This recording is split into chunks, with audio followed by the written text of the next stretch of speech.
If you have ADHD and you menstruate, you might have noticed that your symptoms get worse in the lead up to and during your period. This can be extremely frustrating, especially if you haven't made a link between your hormone fluctuations and your ADHD symptoms and you're wondering why you're struggling so much. This is what happens to me, except I didn't realise it was my ADHD symptoms getting worse. I just knew that at a certain time each month, I was completely derailed from my goals by my ADHD symptoms. Lying on the floor, unable to function, wondering why I even bothered, derailed. I recently started counselling with a therapist who's experienced in working with neurodivergent people. During a session, I was remarking on how my week had been really difficult, and I also commented that I was on my period. She told me that there was a link between hormone fluctuations and ADHD, and she signposted me to a podcast by Dr. Sandra Kuji, a Dutch psychiatrist who specialises in this area. Oh boy, has listening to this podcast helped me to understand what's happening to me and the link between my hormone fluctuations and my ADHD. And sometimes just knowing why something's happening makes it that little bit easier to cope with, you know? This has definitely been the case for me because now, at least if I know why and what is happening, I can adjust my life at that time of the month to help me cope with it. Apart from when my periods become completely unpredictable and there's no way for me to predict the crazies, but them's the breaks, you know? In Dr. Kuji's clinical practice, she had noticed that her patients who had ADHD and menstruate were noticing more severe premenstrual mood instability and an increase in their ADHD symptoms. As well as reporting increases in their ADHD symptoms, her patients were also reporting depressed mood, sleep disturbance, anxiety and panic attacks, and suicidal thoughts. They noticed that their symptoms reoccurred during every premenstrual period and that their ADHD meds seemed to be less efficient. In addition, she noticed that her patients seemed to experience more severe postnatal depression and perimenopausal depression. So, she performed several studies to answer the question, are hormonal mood problems more severe in people who menstruate and have ADHD than in people who menstruate and don't have ADHD? The first study was in 2016. 200 patients attending an ADHD conference were asked to self-report on a questionnaire on mood changes during the menstrual cycle, the postnatal period, and the perimenopausal period. She then replicated the study with another 209 participants who were patients at an ADHD clinic in the Netherlands. The results were as follows. Compared to the control of 3 to 8% of people who menstruate experiencing premenstrual dysphoric disorder, the questionnaires completed by people with ADHD reported 62% experiencing PDD in the first study and 46% in the second study.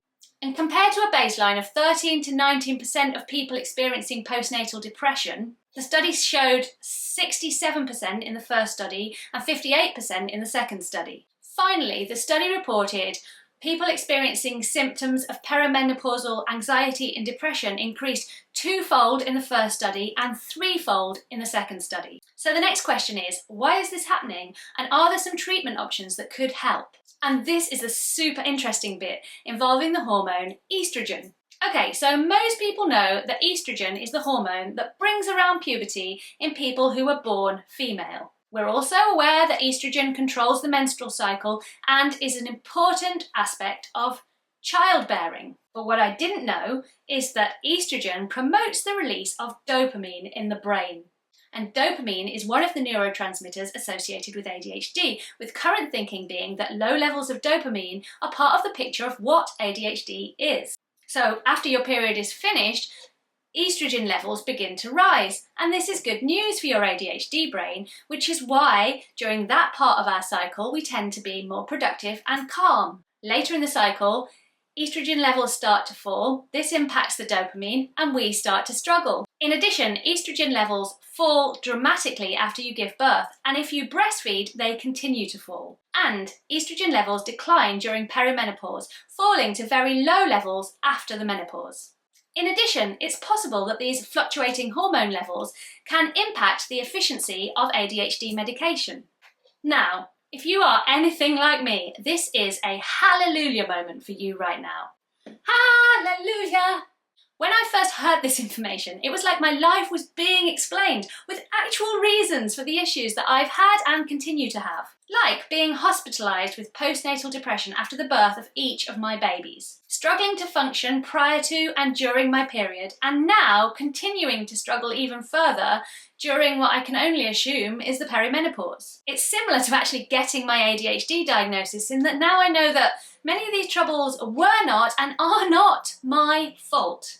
I'm not particularly lame and unable to function because I'm an inferior human. I'm being impacted by my neurology, my fluctuating hormone levels, and their impact on my neurology. In the podcast, which I'll link to in the description box, Dr. Kuji mentioned that some women were taking the combined estrogen and progesterone pill throughout their cycles without a break, and this was helping with these issues. By keeping estrogen levels stable throughout the month, the pill was reducing the impact of these fluctuations. She also mentioned that some women were trialling increasing their ADHD medications at that time of the month to see if that might help.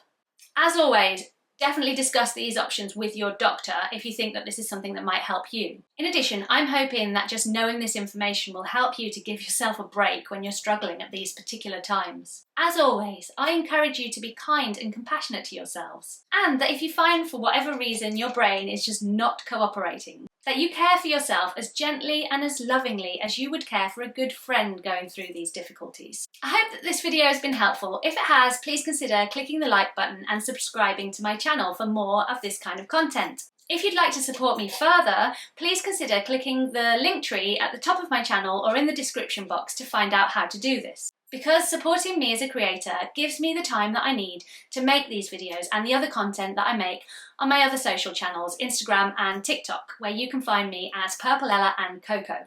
Thanks for watching. Goodbye!